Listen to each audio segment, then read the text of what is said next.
మీ ఎలాంటి వ్యాపార ప్రకటనలకైనా వెంటనే మా ఛానల్ సంప్రదించండి. ప్రస్తుతం మనతో పాటు జ్యోతిష్య వాచస్పతి, జ్యోతిష్య వాస్తు పండితులు బ్రహ్మశ్రీ పోతుకొచ్చి చంద్రమౌళి శాస్త్రి గారు మనతో ఉన్నారు. గురుగారితో మాట్లాడేద్దాం. నమస్కారం గురుగారు. జై శ్రీరామ్. ఓం శ్రీమాత్రే నమః. గురుగారు, ఇంకొద్ది రోజుల్లో మనకి పంచగ్రహ కూటమి ప్రభావం ఏదైతే ఉందో అది మొదలవుతుంది అని అంటున్నారు. మరి ఏంటి అసలు ఈ పంచగ్రహ కూటమి? దీని ప్రభావం ఏ విధంగా ఉంటుంది? మానవాళికి ఏదన్నా ముప్పు ఉందా? ప్రకృతి వైపరీత్యాలు ఇలాంటివి ఏమైనా జరుగుతాయా? ఎంతకాలం ఉంటుంది? ఓవరాల్ ఏ రంగాల మీద ఎక్కువ ప్రభావం చూపుతుంది? మానవాళ్ళందరూ కూడా ఎటువంటి జాగ్రత్తలు తీసుకోవాలి బాగుంటుందా? ఓం ఆదిత్యాయ చ సోమాయ మంగళాయ బుధాయ చ గురు శుక్ర శనిభ్యశ్చ రాహవే కేతవే నమో నమః. ప్రతి ఒక్కరూ కూడా తప్పకుండా రేపు జనవరి 18 నుంచి మే 1 వీక్ వరకు ఈ ఆదిత్యాయ చ సోమాయ అనేటటువంటి స్తోత్రాన్ని నిత్యము 9 సార్లు 21 సార్లు చదివి వారిని శాంతింపజేయాలి. మనందరం కూడా మనం చేయగలిగింది ఇదే. డబ్బుతో పని లేకుండా మన మనసుతో పంచభూతాలని కూడా శాంతింపజేస్తే మనకి అంతరిక్షంలో కిరణాలన్నీ ఉంటాయి కదండి. ఈ గ్రహాలన్నీ కూడా తిరుగుతూ ఆ కిరణాలను వెదజల్లుతూ ఉంటాయి. సూర్యుడు వెదజల్లితేనే మనం ఇక్కడ బతుకుతున్నాం. అవి కూడా ఓజోన్ పొర ద్వారా అల్ట్రావైలెట్ కిరణాలన్నీ పక్కకి వెళ్ళిపోయి ముఖ్యమైన జీవశక్తికి ఉపయోగపడే కిరణాలు మన దాకా వచ్చి కాపాడుతున్నాయి. అవునా కదా? మరి ఆయన చుట్టూ తిరిగేటటువంటి గ్రహాలన్నీ కూడా వెదజల్లుతూ ఉంటాయిగా. అవన్నీ కూడా మరి ఒక తాటి మీదకి వస్తున్నాయి సూర్యుడితో పాటుగానే వచ్చేసేసి మనకి మకర కుంభాలు ఆల్రెడీ మనకి ధనుస్సు రాశిలో బీన్ అయిపోయిందండి.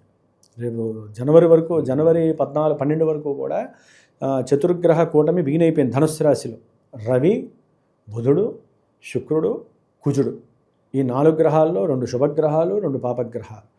బుద్ధి చైతన్యాన్ని ఇచ్చే బుధుడు, ధనాన్ని ఇచ్చే శుక్రుడు, మొత్తం ఆర్థిక వ్యవస్థను శాసించేవాడు, బ్యాంకింగ్ వ్యవస్థని, స్త్రీలకు సంబంధించినటువంటి విషయాలు కానీ అట్లా భార్యాభర్తలకు సంబంధించి ఇట్లా ఏదైనా మన లౌకిక ప్రపంచం అయితే మనకి ఈ చతుర్గ్రహ కూటమి మామూలుగా 3 గ్రహాలు కలిస్తేనే అతలాకుతలం అవుతుందని మన యొక్క దేశగోచారం అని ఉంటుందండి. మనం ఎంతసేపటికి కూడా మన రాశి వారికి ఎలా ఉంటుంది, మీనరాశి వారికి ఏలినాటి శని అని చెప్పుకుంటున్నాం కదా. దాన్ని మించిన గోచారం ఇది దేశగోచారం.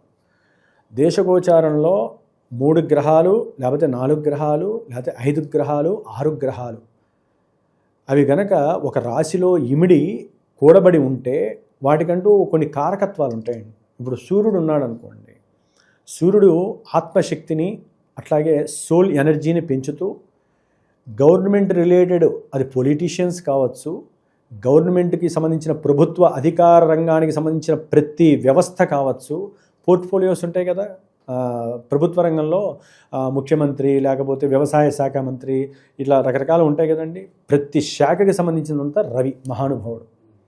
మరి శుక్రుడు బ్యాంకింగ్ వ్యవస్థ, వ్యవసాయము, పాడి పంటలు. పాడి అంటే ఏంటంటే ఆవులు, గేదెలు, మేకలు, గొర్రెలు, పశు సంరక్షణ, అట్లా కొంతమంది జంతువులను పెంచుతూ ఉంటారు. వాటి యొక్క సంరక్షణ, ముఖ్యంగా అవి వనాలు కావచ్చు, పార్కులు కావచ్చు, లేకపోతే జలరాశులు అంటే లోపల నీటిలో ఉండేటటువంటి జీవులు కావచ్చు, ఆకాశంలో ఎగిరేటటువంటి పక్షులు కావచ్చు, మృగాలు కావచ్చు. అంటే మనకి అడవులు ఉంటాయి కదా, అది ప్రపంచంలో ఎక్కడైనా ఏ అమెజాన్ అడవి కావచ్చు, మన జూ పార్క్ కావచ్చు, ఏ అడవుల్లోనైనా సరే, ఏ పార్కుల్లోనైనా సరే కొన్ని సమస్యాత్మకమైనటువంటి ఉత్పాతాలు జరగటానికి అవకాశం ఉన్నాయి. అవి జరిగిన తర్వాత కానీ మనకు తెలియదు.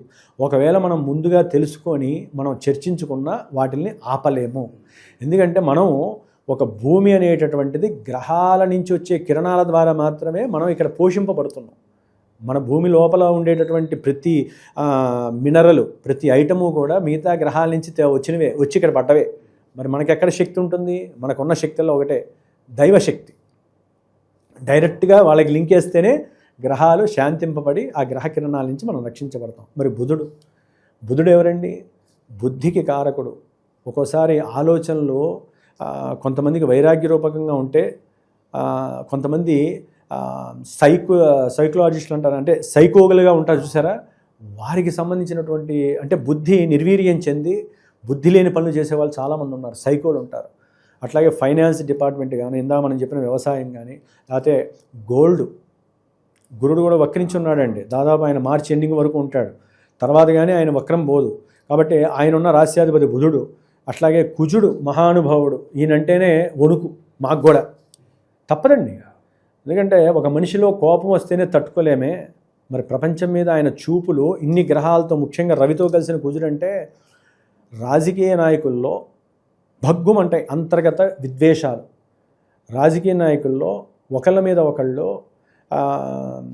ఆర్థికపరమైనటువంటి ఎన్నో సంస్కరణలు జరిగినవి కూడా తవ్వుకోవటము, వాటి మీద ఒకరికొకరు కొన్ని సమాచార శాఖల్లో జరిగినటువంటి కొన్ని లోపాలు బయటికి రావటము, ఫైనాన్స్లో అంతకుముందు కావచ్చు ఇప్పుడు కావచ్చు ఏదైనా లొసుగులు లోటుబాట్లు జరిగి ఉంటే అవన్నీ కూడా బయటికి రావటము, ఎక్కడెక్కడ మూలాలన్నీ బయటకు వచ్చి అది కొంతమంది రాజకీయ నాయకులకి సమస్యాత్మకంగా ఉంటుంది. తట్టుకోలేక కొంతమందికి హార్ట్ అటాకులు కూడా వచ్చే అవకాశం ఉంటుంది.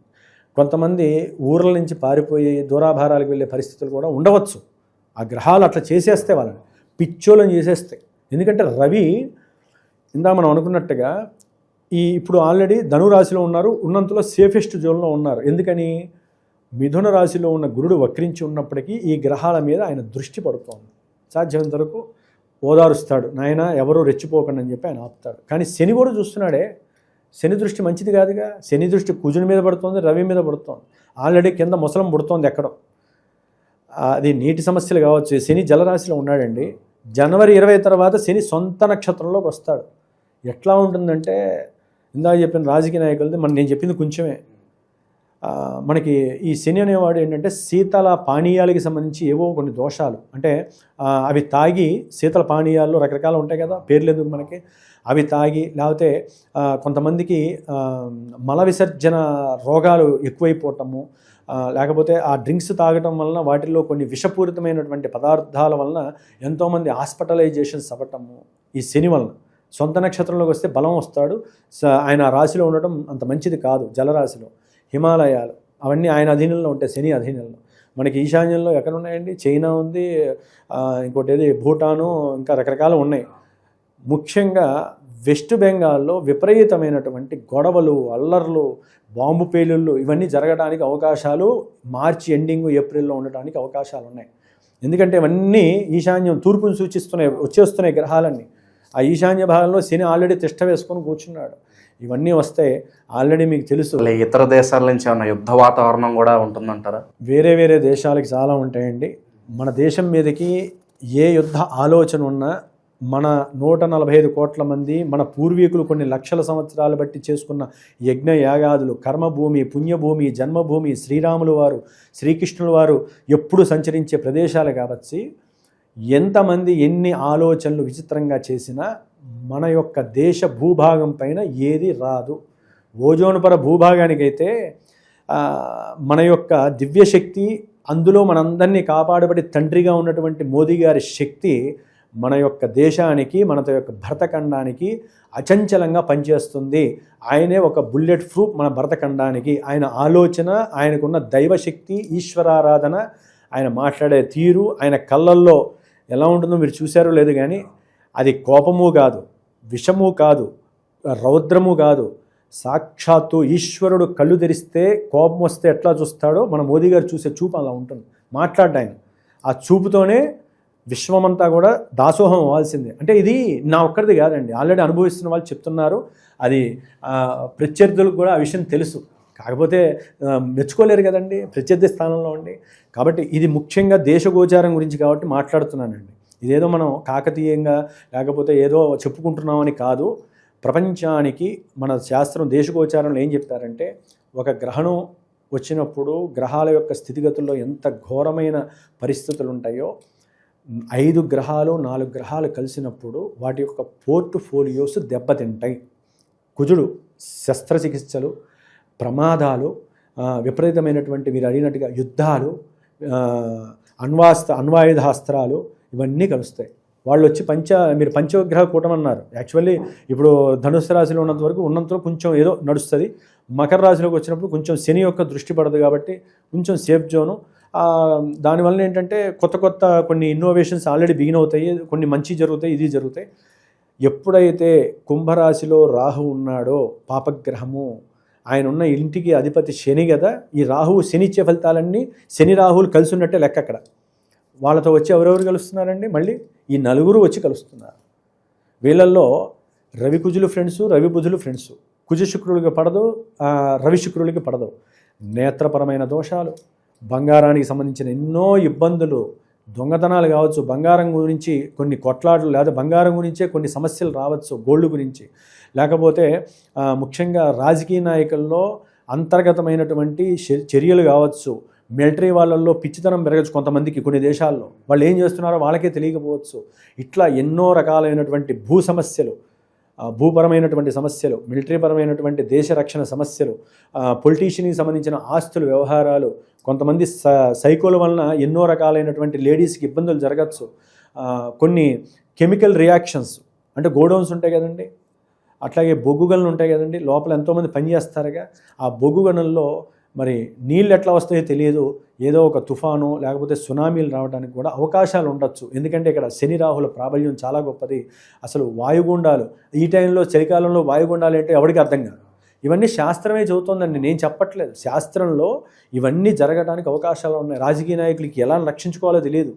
ఏ దేశంలోనే కావచ్చండి, చైనాలో రావచ్చు, మన ఇండియాలో రావచ్చు, వెస్ట్ బెంగాల్లో రావచ్చు.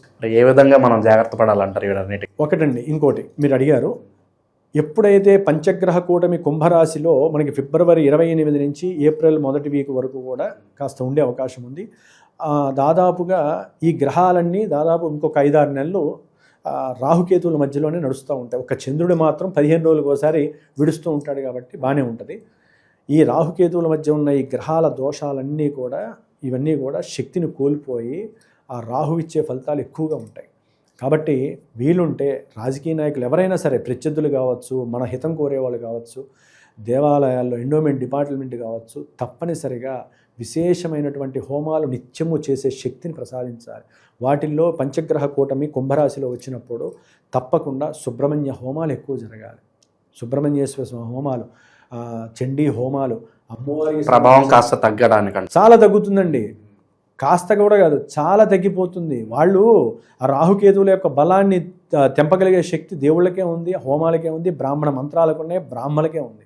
అందరినీ రక్షించడంలో దేశ ప్రధానులు ఎంత భాగ్యం చూపిస్తారో, బ్రాహ్మణుల యొక్క మంత్రాల వలన దేవతలు వచ్చేసి బ్రాహ్మణుల ద్వారా మిగతా పబ్లిక్ అంతా కాపాడబడతారు. కాబట్టి పబ్లిక్ కూడా చేతనత్వంతో ఉండాలి, దైవాన్ని ఎక్కువ ఆరాధించాలి, సుబ్రహ్మణ్యేశ్వర స్వామిని ఎక్కువ ఆరాధించండి, నిత్యము స్తోత్రాలు చేయండి. వాయు రూపంలో, పంచభూతాలలో ముఖ్యంగా జల రూపంలో, వాయు రూపంలో ఎన్నో ప్రమాదాలు, ఒక్కోసారి గృహాల మీద పడటం ఆల్రెడీ మనం చూసాం ఎన్నో. అలా విమాన ప్రయాణ ప్రమాదాలు కావచ్చు, ఎన్నో జరిగే అవకాశాలు ఉంటాయి. పైకి పంపించే కొన్ని రాకెట్లు కూలిపోయే అవకాశాలు ఉంటాయి. జలంలో లోపల మంచు కొండల్లో కొన్ని ప్లేట్స్ కదిలేసేసి సునామీలాగా రావచ్చు, కొన్ని దేశాలు దాంట్లో హుతమైపోవచ్చు. ఇట్లా ఎన్నో ఉన్నాయి. పంచగ్రహ కూటమి కొంత శాస్త్రం ఏం చెబుతోందంటే ప్రాణగండాలు, అట్లాగే రక్త ప్రళయాలు, ఎన్నో రకాలైన విధ్వంసాలు ఇవన్నీ జరుగుతాయని సూచిస్తుంది. కాబట్టి ముందుగా తెలుసుకొని, మాకు తెలిసిన విషయాన్ని కొన్ని లక్షల మందో కోట్ల మందో విని అందరం కూడా దైవాన్ని మనం ఆరాధిస్తాం. కాబట్టి ఆ దైవం ద్వారా మన ఇండియానే కాదు, మన కుటుంబమే కాదు, ప్రపంచ దేశాలన్నీ కూడా బాగుండటానికి మనం చేసే ఈ మంత్రశక్తి ప్రపంచ దేశాలనే కాపాడుతుంది, రాజకీయ నాయకులను కాపాడుతుంది. షేర్స్, సెన్సెక్స్, గోల్డ్, వెండి, స్త్రీలు కాపాడబడతారు, స్త్రీలు గౌరవించబడతారు. ఎన్నో రకాలైనటువంటి తుపాకులు, విధ్వంసకరమైనటువంటి ఆయుధాలు వేరే దేశాల నుంచి వచ్చి విధ్వంసాలు సృష్టించడానికి ప్లానింగ్స్ రెడీ అవుతాయి. అంతర్గతంగా ఇవన్నీ మిలిటరీ వాళ్ళని రక్షించుకోగలుగుతాం. కాబట్టి ఇవన్నీ ఎన్నో, ఇంకా చెప్పాలంటే కొన్ని వేలు ఉంటాయి. అన్ని కారకత్వాలు విని మనం గుండె తట్టుకోలేదు. కాబట్టి అందరం కూడా దైవధ్యానంతో ఈ 3-4 నెలలు కాపాడుకుంటూ, చతుర్గ్రహ కూటమి మా రాశికి ఎట్లా ఉంది, పంచగ్రహ కూటమి ఉంది అంటే మన పర్సనల్గా జరిగేవి జరుగుతూనే ఉంటాయి. దేశాన్ని కాపాడితే దేశంలో మనం ఉన్నాం కాబట్టి మనతో పాటు అందరం బాగుంటాం. ఇది ఏ రాశికి సంబంధించింది కాదు, ప్రపంచానికి సంబంధించిన దేశగోచారం. కాబట్టి అందరూ మేలుకొని ఉండండి, జాగ్రత్తలు వహించండి. వీలుంటే దాన ధర్మాదులు చేయండి, ఇంట్లో అభిషేకాలు, పూజలు చేసుకుంటూ ఉండండి. ఎవరికి తోచినట్టు వాళ్ళు డబ్బు ఖర్చు పెట్టైనా సరే ఈ 3-4 నెలలు చేసేదంతా కూడా మనకి రక్షణ కోసమే గుర్తుపెట్టుకోండి. ఓవరాల్గా ఈ పంచగ్రహ కూటమి ప్రభావం ఏ విధంగా ఉంటుంది, మానవాళ్ళందరూ కూడా ఎటువంటి జాగ్రత్తలు తీసుకోవాలి అనేది అద్భుతంగా వివరించారు. ధన్యవాదాలు. శుభమస్తు.